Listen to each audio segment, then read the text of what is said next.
Hello, and welcome to Grand Dukes of the West, Episode 37, Matrimonial Mayhem and Havoc in Hainaut.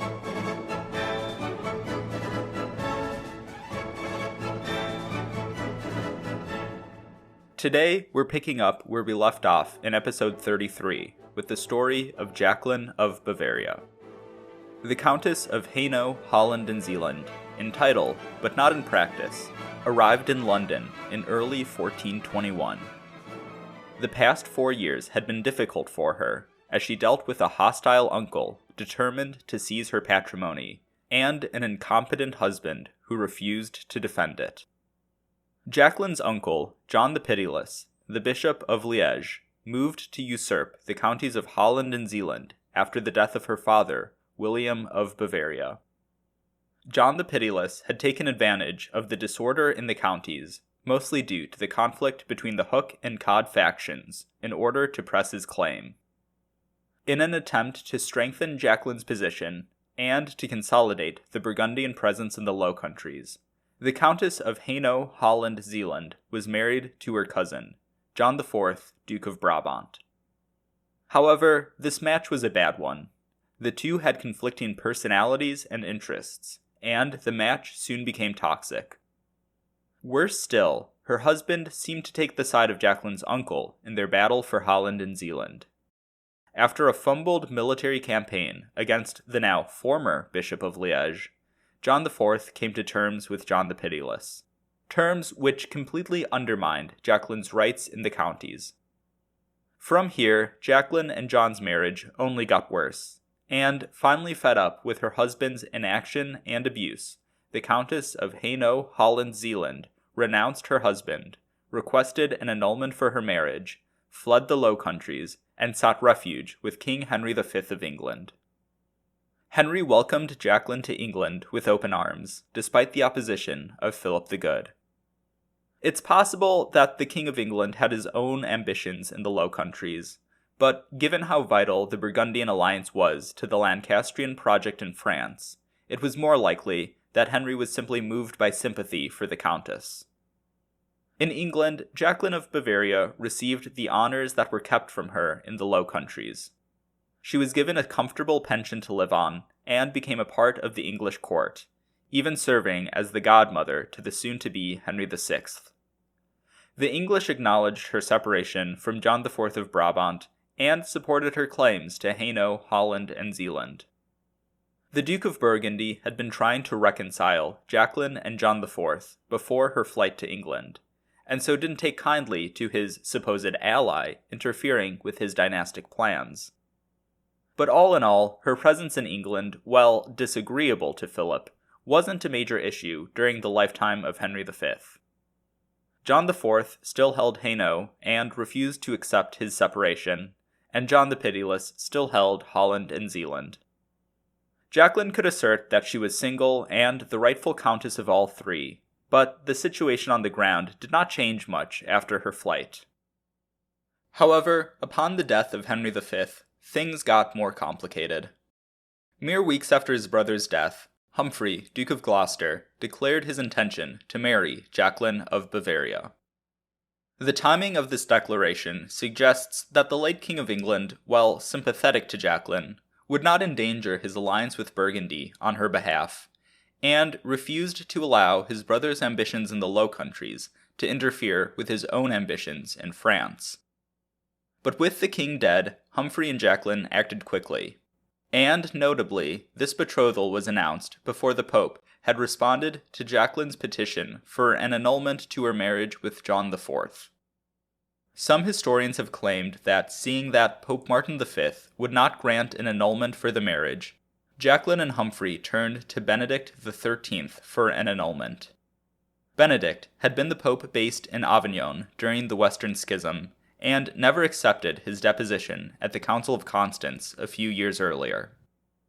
It is possible that this happened, but it is largely dismissed nowadays, as for one, neither England nor the Low Countries recognized Benedict's authority before he was deposed, and certainly not after. But while likely false, this story does illustrate the eagerness that both Humphrey and Jacqueline had for the marriage. Because, in early 1423, shortly after their initial betrothal, and still without an annulment from Pope Martin, Humphrey and Jaqueline wed. The Duke of Gloucester immediately began styling himself as the Count of Hainaut, Holland, and Zeeland, and made it clear to all that he had every intention of claiming his wife's counties, by force if necessary. Humphrey's marriage and ambitions immediately created a headache for his brother, John, Duke of Bedford.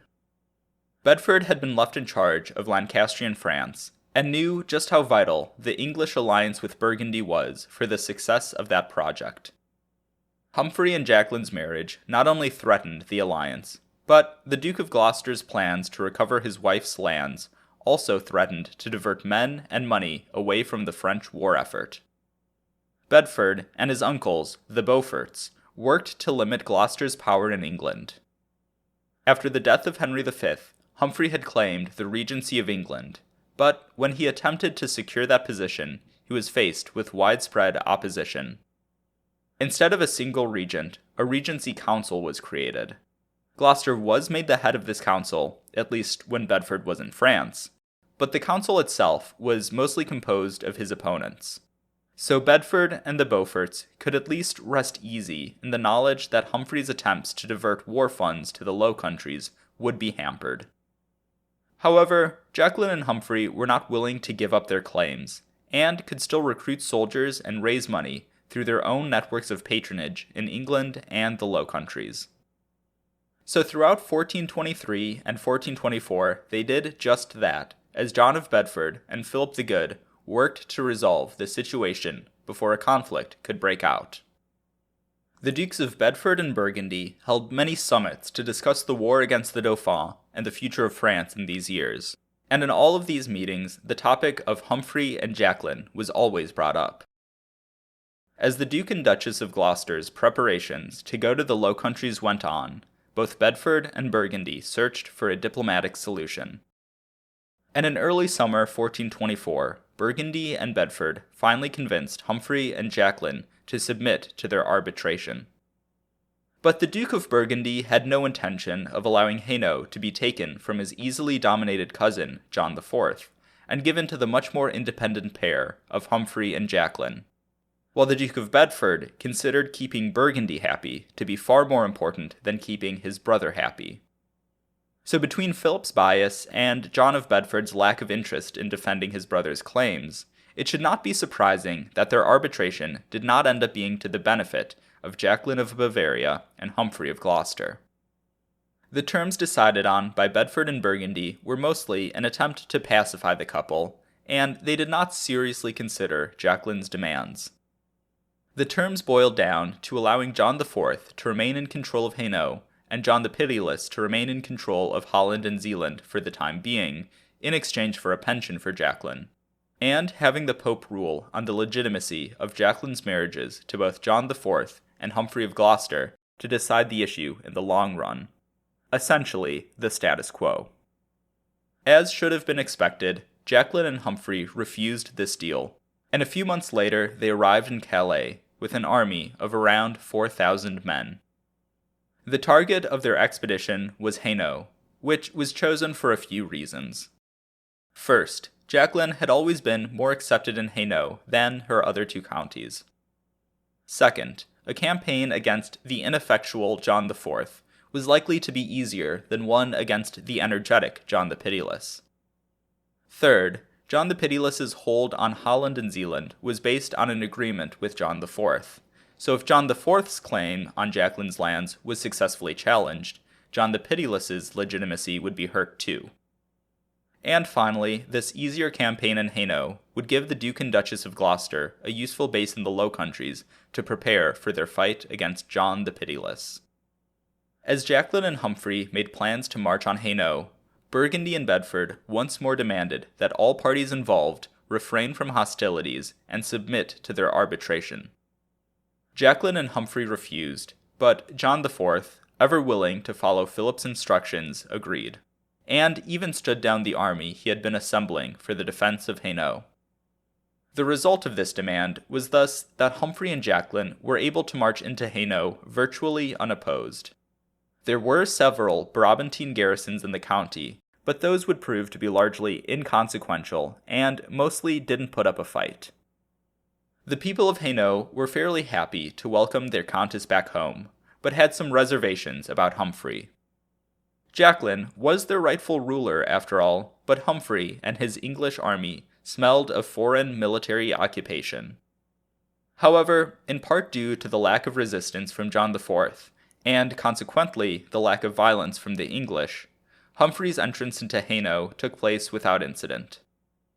Just about all the towns and castles of the county submitted to Jacqueline and her new husband, and the English force was dispersed into garrisons that were once held by Brabantine soldiers.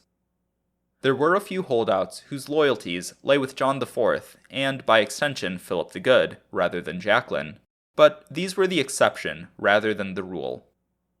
Jacqueline and Humphrey gathered the estates of Hainaut in the town of Mons in December 1424. There, the estates formally recognized the dissolution of Jacqueline's marriage to John IV, as well as the validity of her marriage to Humphrey, and recognized her new husband as the Count of Hainaut. However, just as Jacqueline and Humphrey were basking in the glow of their easy and uneventful victory in Hainaut, Philip the Good was making preparations to undo that and return the county to his cousin. No, not Jacqueline, his other cousin, John IV.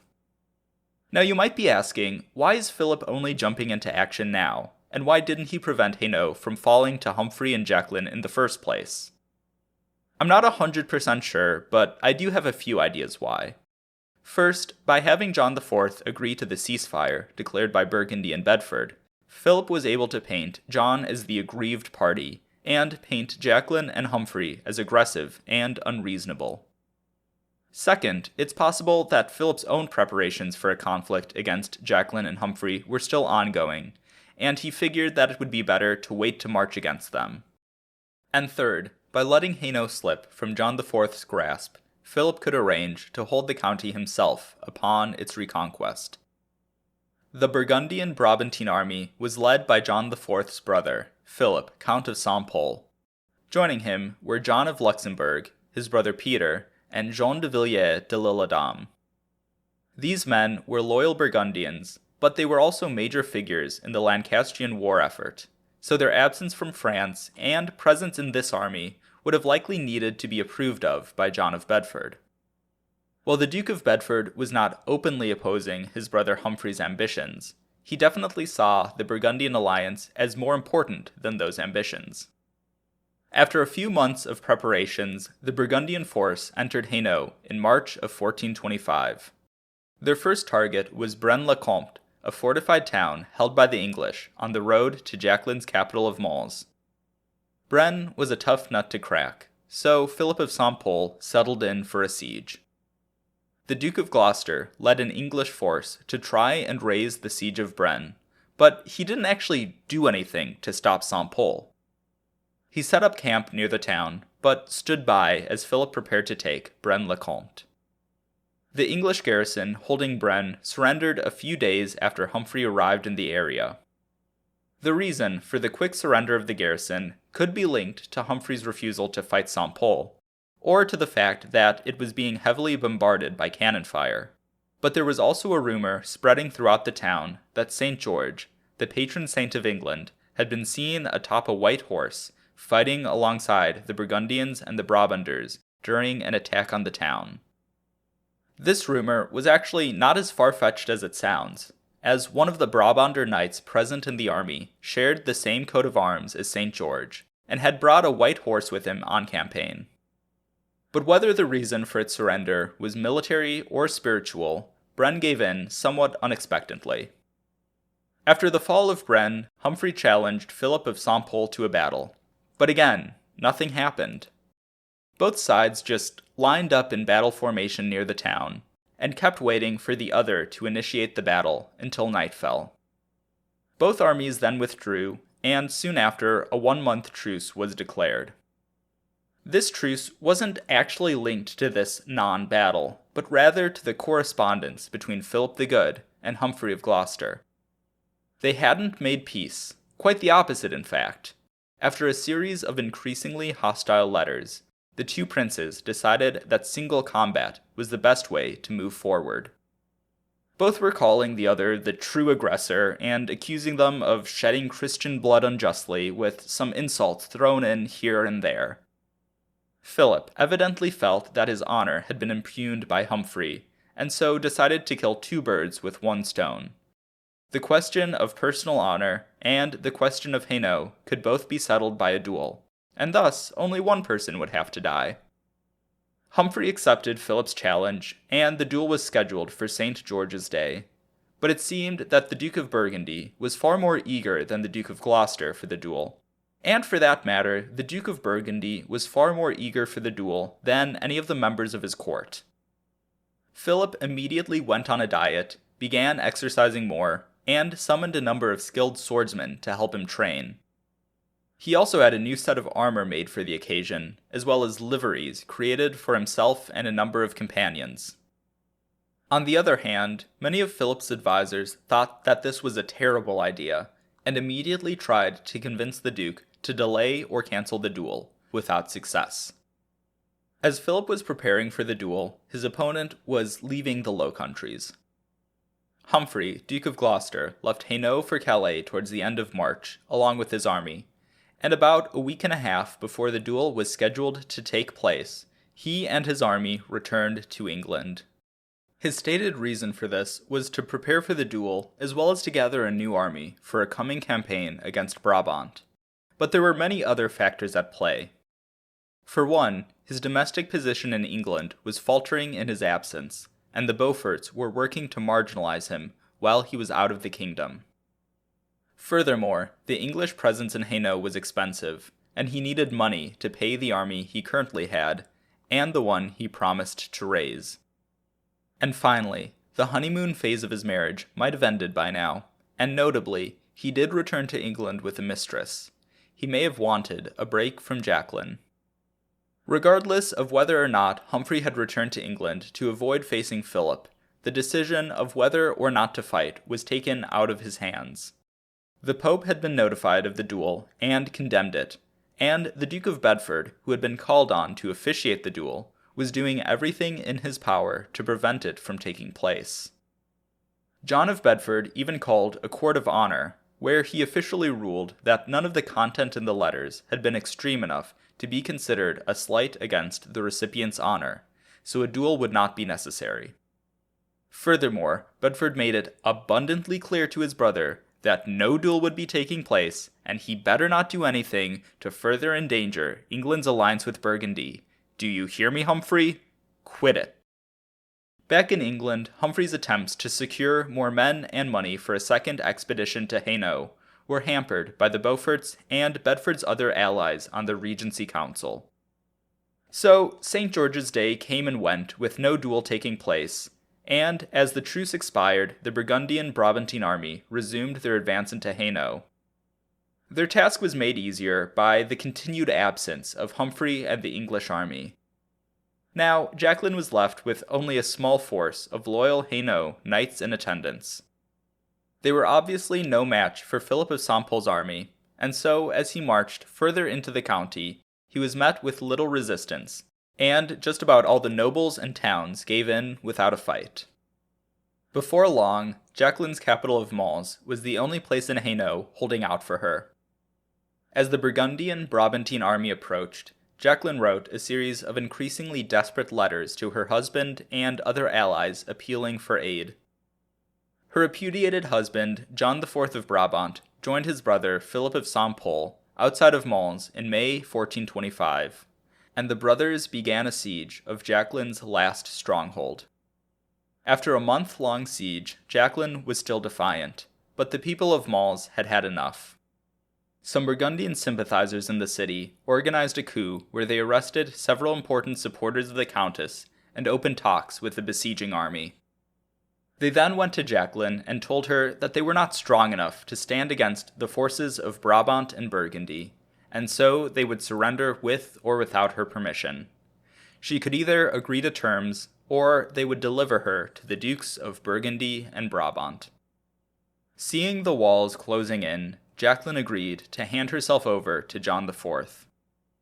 She pleaded with him to be allowed to settle in Brabant rather than be handed over to the Duke of Burgundy. But John had already agreed to send her to Flanders, where she would be held by Philip the Good until the Pope officially ruled on who she was actually married to. John handed Jaqueline over to one of Philip's men, who then escorted her to Ghent. With his entrance into Mons, the Duke of Brabant officially regained the government of Hainaut, but the man he appointed as his lieutenant in the county was a Burgundian agent, and shortly after this, John IV would formally invite Philip the Good to share in the government of the county. The night that the gates of Mons were open, Jacqueline wrote one more letter to Humphrey. In this letter, she called herself the most wickedly betrayed woman, and she had a point. Her cousins and uncle conspired to seize her inheritance, while her husbands had either fully cooperated with them or abandoned her. Those who swore to defend her had given in to her enemies, and now she was on her way to an imprisonment in all but name.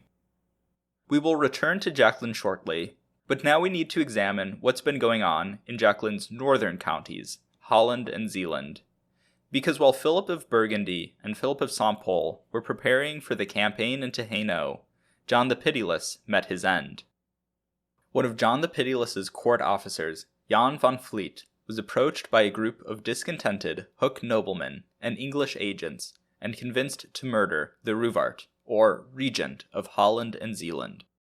As Ruth Putnam puts it, quote, "Poison was provided from England and given to him, wrapped in a doeskin bag and closed in a little casket. Van Vliet found an opportunity of possessing himself of the Ruwaard's prayer book, and, protecting his hand with a glove, he smeared the poison on the pages. He then threw the box into a vault and burned the glove, besides rubbing his hands on a wall and taking care not to touch food with his fingers for some time. The poison was only strong enough to make Duke John ill without killing him. Owing to this failure, Van Vliet was refused the 2,000 crowns promised him. The illness did eventually lead to John the Pitiless's death in January of 1425, and I personally find it ironic that the man who had forsaken his bishopric was killed by a prayer book. This version of events is contemporary and did come from Jan van Vliet himself, but it also did come to light as he was being tortured by agents of the late Ruwaard, so who knows just how reliable it is. With the death of John of Bavaria, the counties of Holland and Zeeland were up for grabs once more. John the Pitiless had ruled Holland and Zeeland by virtue of a mortgage from John IV, who in turn claimed rulership of the counties as Jacqueline's legitimate husband, while Jaqueline maintained that she was always the rightful ruler of the counties, even while John the Pitiless was alive. Philip the Good had his own claims, as he had been named John the Pitiless's heir the year before, when the Ruwaard thought that he might need Burgundian support against Jacqueline and Humphrey. Notably, this was only to John's personal estate rather than to the counties as a whole, as John the Pitiless had renounced his claims to be the Count of Holland and Zeeland as a part of a settlement with John IV. But it still entitled Philip to a number of important lordships, towns, and lands in Holland and Zeeland. So as the Ruwaard fell ill, Philip made sure to keep himself informed of his health, and when he died, the Duke of Burgundy immediately made John IV ratify his extensive new holdings in the counties. Both John IV and Jacqueline asserted their right to rule Holland and Zeeland. However, as both were currently occupied elsewhere, the actual taking charge would have to be left to subordinates.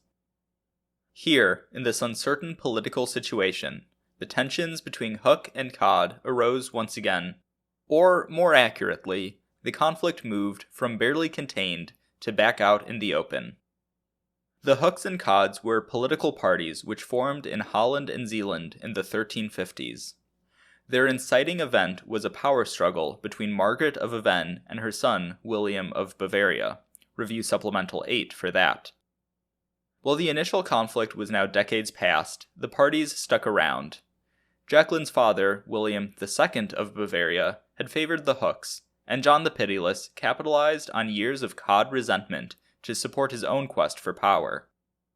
He allied himself with the Cods and exploited some local disturbances between the two factions to assert that a firm hand was needed in Holland. As Count and later Ruvart, John's power was based in the cities of Holland, which tended to be cod strongholds, specifically Delft, Leyden, Haarlem, The Hague, and Amsterdam, among others. While John the Pitiless ruled Holland and Zeeland, the cod faction once more reigned supreme. Hook court officers and administrators were fired and replaced by cods, and the cods could rely on comital patronage in their disputes with the Hooks. So when John the Pitiless died, the Hooks saw a path back to power in supporting the claims of Jaqueline, while the cods figured that the best way to maintain their dominance was to support the claims of John IV of Brabant and Philip the Good. John IV had been surrounding himself with advisors with links to the cods for a while now, and Philip the Good had inherited John the Pitiless's network of patronage along with his personal territories. After John the Pitiless's death, both Jacqueline and Humphrey and John IV and Philip the Good sent agents to link up with the Hooks and cods respectively. While Jacqueline and Humphrey were preparing for Philip of Saint-Pol's invasion of Hainaut, John IV went to The Hague to officially resume his role as Count of Holland and Zeeland. The cods lined up behind him and supported his claim, and, in turn, he confirmed the rights and privileges of the cod towns, and doled out favors and patronage to the nobility of the faction. But not all of Holland and Zeeland declared for John IV. There was a notable Hook presence in southwest Holland, which made contact with Jaqueline, and began a campaign to try and take back the county. But the cods were the stronger faction, and, with some help from the Dukes of Brabant and Burgundy, they were able to contain the Hook revolt, even if several Hook towns and nobles still refused to acknowledge John IV's claims to the counties.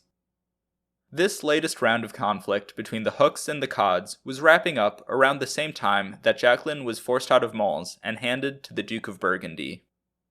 With Hainaut, Holland, and Zeeland now largely accepting the rule of John IV, John IV promptly appointed Philip the Good Ruvart of Holland and Zeeland for a period of 12 years, essentially giving him the same deal that John the Pitiless had.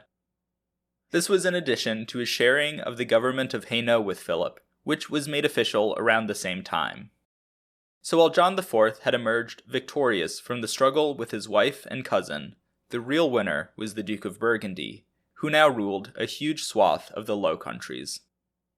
With Jacqueline of Bavaria in his custody, and her counties accepting John IV, and by extension himself, the Duke of Burgundy met with John of Bedford to discuss the future of the Anglo-Burgundian alliance and the war against the Dauphin. Despite Philip's lagging interest in France, his minimal support for the Lancastrian war effort in recent years, and the tensions caused by Humphrey's marriage to Jaqueline, the meeting with the Duke of Bedford was good, and the Anglo-Burgundian alliance remained solid, in part due to Bedford's own marriage with Philip's sister Anne. There was one notable moment of tension during this summit, though. Apparently, some of the Burgundian knights present were wearing a certain emblem as a challenge to the English, and when the Duke of Bedford saw this emblem, he got offended and asked the knights to remove it. However, once it was explained to John of Bedford that this emblem was specifically a challenge against his brother Humphrey's claim to Hainaut, rather than the English in general, the Duke of Bedford was satisfied and allowed the emblems to remain. After all the frustration that Humphrey had caused him in pursuing Hainaut, Bedford had no interest in defending that claim. While Humphrey's plans for the Low Countries did threaten the Anglo-Burgundian alliance in general, they strengthened the personal alliance between Bedford and Burgundy. John of Bedford's interference against and intelligence on his brother had been key factors in the ease of Philip's initial victory over Gloucester. So while the threat of an English presence in the Low Countries unnerved the Duke of Burgundy, it also made breaking with the English more difficult. After this conference broke up, Philip began to consolidate his hold on Holland and Zeeland. To this end, he sent various delegations to members of the cod faction and the major towns of the counties, with promises to respect their rights and privileges, and to spread around some bribes. He also planned to move Jaqueline out of Flanders, and thus further away from her counties. As Philip the Good plotted to get his cousin out of the way, literally, Jaqueline launched a plot of her own to escape his clutches. While the Countess was under guard in the Gravenstein castle at Ghent, she wasn't imprisoned per se.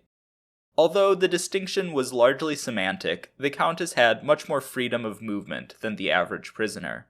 So despite her confinement, Jaqueline was able to get into contact with the Hooks holding out in southwest Holland, and together they planned an escape. In early September 1425, Jaqueline requested privacy to take a bath. Her guards figured that this was fine and so left the room, whereupon Jaqueline and one of her attendants changed into men's clothing which had been smuggled into the Gravenstein earlier that day. Jaqueline and her attendant then snuck out of her room through an unguarded door and simply walked out of the castle. They then met up with a couple of Hook nobles who had disguised themselves as merchants, and the group then rode from Ghent to Holland. Jaqueline's arrival in Holland was a boon to the Hooks, as it prompted many of the towns and nobles who had unhappily accepted John IV and Philip the Good's claims to Holland and Zeeland to now reject them and declare for her. Jaqueline's base of operations was the town of Gouda in southwest Holland, and the area between Gouda and the other towns of Schoonhoven and Oudewater became her core territory over the next few years. Across the English Channel, Humphrey of Gloucester suddenly began to pay attention to the plight of his wife again, and renewed his attempts to raise money and men to come to her aid. When Philip the Good learned of his cousin's escape, he was unhappy, to say the least. He had gone to all this trouble in order to usurp her inheritance, and she had the audacity to try and resist that. The Duke of Burgundy was close to an unprecedented level of power in the Low Countries, but he would have to fight for it. Jaqueline's position was not as strong as Philip's was. She held a relatively small piece of Holland, and did not have the resources and wealth that he could command. But she was the legitimate Countess of Holland and Zeeland, and she would not go down without a fight. It will be 4 weeks rather than 2 until we see the cousins face off in their battle for Holland, as I will be on vacation.